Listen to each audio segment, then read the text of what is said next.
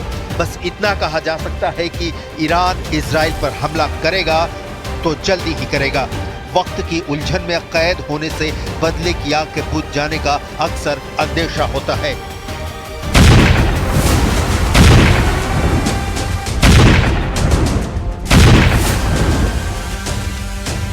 ईरानी सांसद और राष्ट्रीय सुरक्षा आयोग के सदस्य अहमद अज़ाम ने इजरायली हमलों पर कहा,